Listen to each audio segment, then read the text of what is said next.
What's good? September 30th, right around the corner, man. You're listening to Tarvis Tate. Canelo, Charlo, September 30th, man. Both camps are working hard right now and trying to devise that perfect game plan that it results in victory on September 30th, man. I want to really highlight the team. You know what I mean? When you look at Canelo, man, you got Eddie Reynoso over there that's been the man over there since the beginning, man. I think their partnership and their partnership is amazing. It's been a recipe for success.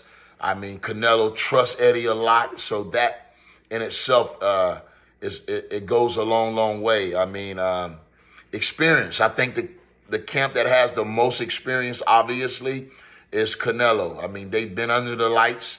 They've been in the big fights, and Canelo being the face of boxing for the last few years, man, he's really the one at the moment. He's the one. He's the guy on top.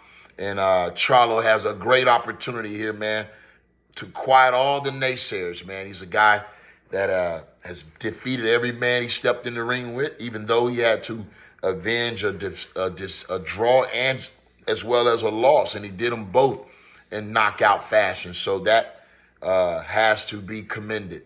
Juan Guzman and Derek James partners up for the Jamel Charlo camp, man. And Derek James, who once was trainer of the year and came under a little fire in the Spence fight, but bounced right back with AJ getting a very emphatic win over there. And, he has a chance right here to once again bring it all together and quiet the naysayers.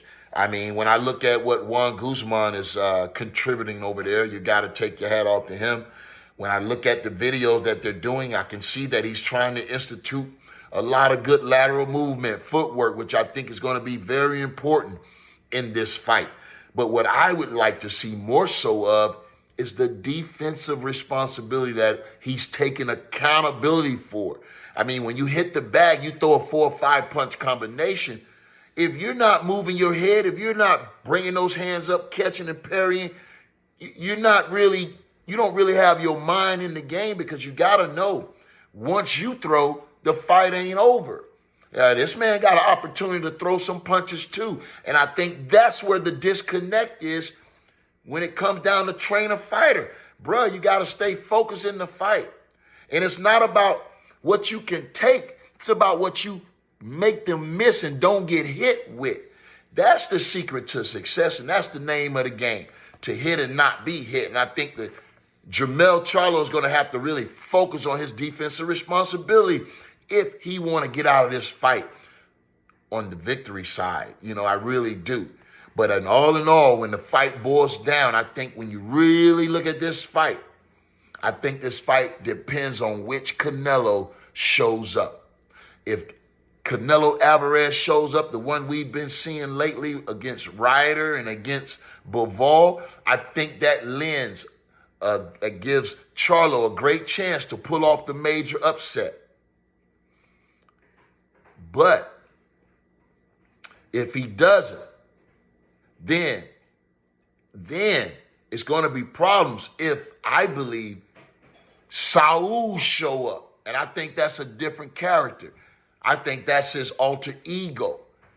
Saul, that's that guy that has that head movement with the speed, with the body punches finishing to the head and making you miss and making you pay. That's the Canelo Alvarez, the Saul Alvarez we saw shortly after the loss to Mayweather.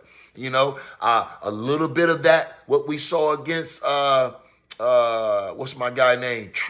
Plant.